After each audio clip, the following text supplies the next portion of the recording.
Good evening. A plane crash north of Lloydminster has left one man dead.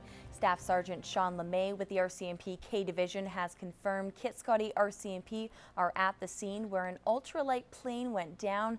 It is unknown when exactly the crash happened. However, the wreckage was found today.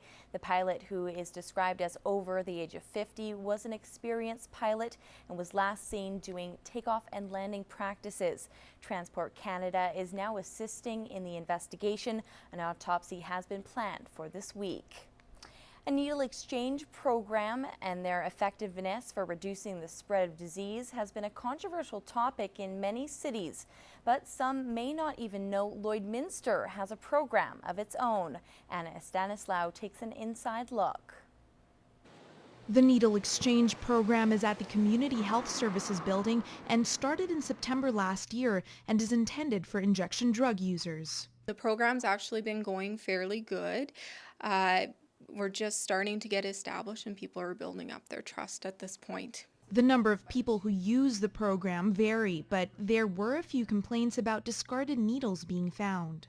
We've had a few instances in Lloyd where there have been some discarded needles in back alleys and that sort of thing. We're hoping that with the needle exchange it will eliminate that people will bring in dirty needles for an exchange of clean needles. And by lessening the chance of people using a dirty or shared needle, it should decrease the spread of hepatitis C or HIV, which is all part of the harm reduction strategy. Harm reduction is an area where people are going to pursue these behaviors, but we want, if they're going to do it, then let's make it as healthy as possible. It's good for the community because it keeps these needles off the streets, and it's good for health in general in terms of money because the cost to do the needle exchange is far less than it would be to treat somebody with Hep C or HIV. The program will stay in Lloydminster whether or not people may understand the way it works. If people need to access a service, they should come down and try it. It's a good service and we will treat them with respect and kindness when they come. It's one of those things, it's a service we're providing to the community and for those people who do need it. I'm glad that we're able to offer it to them.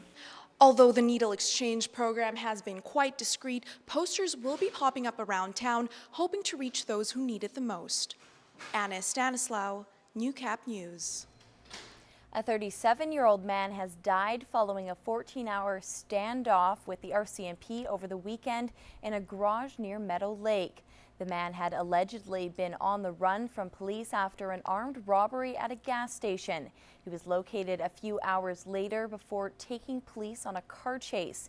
He eventually drove into a garage on a rural property before holding himself up for several hours. The suspect then shot himself and was pronounced dead at the hospital. Local Rotary President Jason Whiting is the latest to throw his name in for a spot on City Council. Whiting made the announcement this morning on social media, tweeting he's looking forward to representing his age group. It's a big part of our community, that Gen Y and Gen X, they're prominent in our community, and eventually they will be running it too. So I hope to pass along all their concerns, their thoughts, and their questions to City Council through me.